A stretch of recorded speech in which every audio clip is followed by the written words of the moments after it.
Students, आज हम class 9 के एक्सरसाइज 5.1 की क्वेश्चन नंबर 4 to 7 सॉल्व करेंगे। So at first question read करो।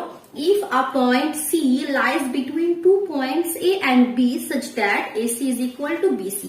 दैट मीन्स क्वेश्चन में गिवन क्या है कि एक पॉइंट सी है जो ए और बी के बिटवीन में लाइज करे। सपोज ये ए और बी के बिटवीन में एक पॉइंट सी है such that A C is equal to B C, और गिवन भी है A C is equal to B C. That means ये वाला A C part is equal to B C. Okay, then proof that A C is equal to half A B. Explain by drawing the figure. Figure draw करके explain भी कर दो और proof करना है A C is equal to half A B. आपको proof क्या करना है, A C is equal to half of A B.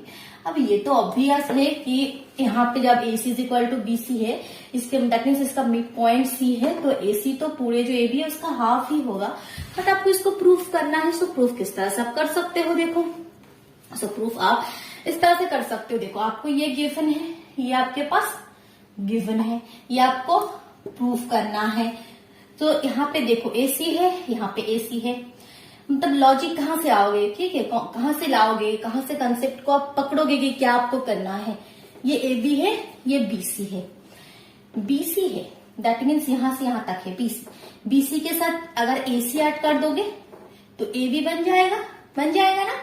So that means वही करोगे। So that means both side आपको ए सी ऐड करना है, क्योंकि आप एक साइड में बी सी एक साइड में ए सी हम ऐड नहीं कर सकते। अगर हमें कुछ चीज ऐड करना है दोनों साइड में एक ही करना है, लेफ्ट हैंड साइड में भी और राइट हैंड साइड में भी। सो मैं बोथ साइड में ए सी ऐड कर रही हूँ। देखो, इस साइड में भी ए सी, इस साइड में भी ए सी आपको लिख देना है।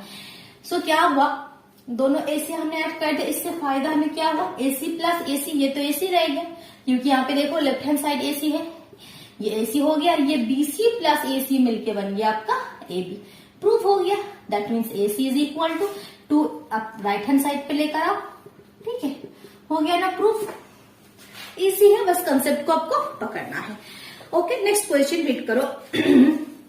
इन question 4, point C is called a midpoint of the line segment A B. Okay, ये जो पॉइंट सी है, ये क्वेश्चन नंबर 4 में ही जो पॉइंट सी है ये ए बी का मिड पॉइंट है। Proof that every line segment has one and only one mid point. आपको प्रूफ करना क्या है कि बस एक ही मिड पॉइंट होता है। ये जो सी है एक ही मिड पॉइंट है और कोई मिड पॉइंट नहीं होता है। सो इसको हम प्रूफ करते हो के ये भी ऑब्वियस है क्योंकि मिड पॉइंट तो एक ही होगा, बट आपको इसको प्रूफ करके दिखाना है। सो ये हमारे पास है क्वेश्चन नंबर 5। सो क्या था क्वेश्चन, ये ए है, ये बी है, इसका जो मिड पॉइंट ये सी है। सो हम मान लेते हैं यहाँ पे कि और एक पॉइंट है डी, ये भी इसका मिड पॉइंट है। दैट मीन्स हम क्या होगा, हम कंट्राडिक्ट मान लेते हैं कि ये डी भी एक मिड पॉइंट है। बाद में हम दिखाएंगे कि नहीं, ये पॉसिबल नहीं है, ठीक है, या ये जो दो पॉइंट है वो सेम ही पॉइंट है।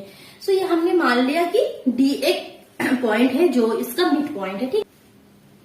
ओके, सो हम लिख लेते हैं कि डी जो ये मिड पॉइंट है उसको हम लिख लेते हैं कि let there be another mid point, let there be another midpoint D, there be another midpoint D। Okay, हमने ये मान लिया।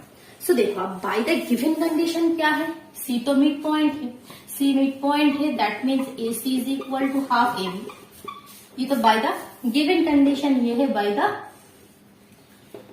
द गिवन कंडीशन, ये है। और हमने जो डी को मिड पॉइंट माना उसके हिसाब से आप क्या लिख सकते हो, A D is equal to half A B. आप लिख सकते हो क्योंकि डी मिड पॉइंट है तो ए डी भी ए बी का हाफ होगा। सो ये दो इक्वेशन जो आपके पास आया है, that means half A B के साथ ए सी भी बराबर है, हाफ ए बी के साथ ए डी भी बराबर है। That means A C is equal to A D, A C is equal to A D, A C is equal to A. So ये कब पॉसिबल है, ये तभी पॉसिबल है जब ये सी और डी पॉइंट कोई अलग नहीं है, एक ही पॉइंट है, तभी तो लेंथ बराबर होगा ए सी और ए डी का। ये अगर पास में होगा कभी ये बराबर होगा नहीं। सो ये कब पॉसिबल है, but this is possible only,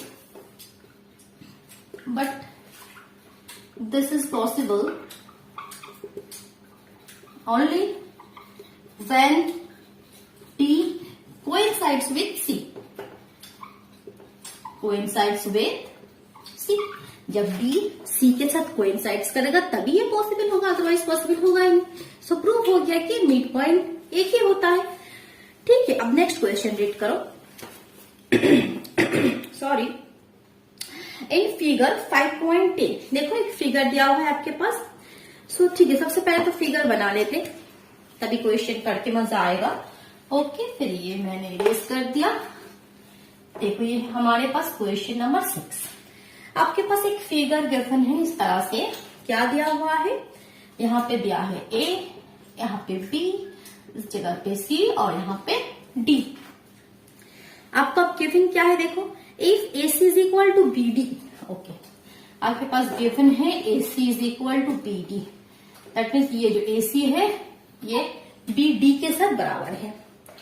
आपको प्रूफ करना है A B is equal to C D. Okay, आपको प्रूफ करना है A B is equal to C D. So हम किस तरह से प्रूफ कर सकते हैं, देखो तो हमारे पास यहाँ पे गिवन कंडीशन बस एक ही है, यही हमारा गिवन कंडीशन है, A C is equal to B D. ठीक, सो ए सी को आप क्या लिख सकते हो, ये जो ए सी है यहां से यहां तक, इसको आप क्या लिख सकते हो, A B plus B C. यहाँ पे तो कोई डाउट नहीं है, कमेंट करके बताओ। A B plus B C लिख सकते हो आराम से, ए सी को लिख सकते हो A B plus B C, B D को लिख सकते हो B C plus C D, B D को लिख सकते हो B C plus C D, कोई डाउट नहीं है। सो यहां से बी सी कैंसिल आउट हो जाएगा। सो प्रूव हो गया A B is equal to C D, यही तो आपको प्रूव करना है, हो गया, कितना इजी। ओके, और एक क्वेश्चन है, लास्ट क्वेश्चन देखो, why is axiom 5 in the list of Euclid axioms considers a universal truth? Note that the question is not about the fifth postulate. Okay, यहाँ पे क्वेश्चन में दिया है कि यूक्लिड के जो फिफ्थ एक्सियम है, पोस्टुलेट नहीं यहाँ पे नोट में दे दिया। ठीक है, जो एक्सियम है वो क्या यूनिवर्सल ट्रूथ है, वो आपको बताना है, वो यूनिवर्सल ट्रूथ है क्यों आपको बताना है।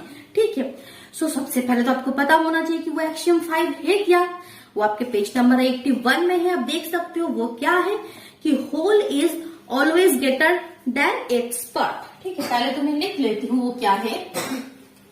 क्वेश्चन नंबर 7 में जो आपके यूक्लिड के एक्सियम 5 है वो है whole is always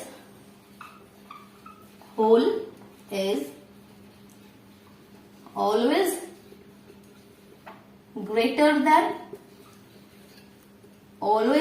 then its part. So, इसका मतलब क्या है, whole is always greater than its part. इसका मतलब है जैसे होल ये कोई चीज है या होल ये कोई चीज है, ये ऑलवेज ग्रेटर होगा इसके पार्ट से। इसमें से छोटा सा टुकड़ा आप काट लोगे, इसमें एक छोटा सा टुकड़ा आप काट लोगे, सो वो ऑलवेज इससे बड़ा होगा। ये तो ऑब्वियस है, जो बड़ा चीज है तो पूरे में से होल में से उसका जो पार्ट है वो तो उससे बड़ा ही होगा। तो ये क्यों यूनिवर्सल ट्रूथ है, since it is always true for everything, since it is always true for everything,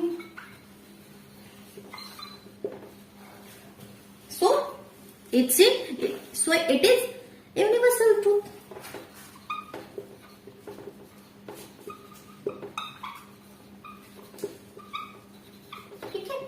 clear हुआ। सो ये हमारा एक्सरसाइज 5.1 कंप्लीट हुआ। ओके, नेक्स्ट वीडियो में एक्सरसाइज 5.2 डिस्कस करेंगे। Okay students, thank you.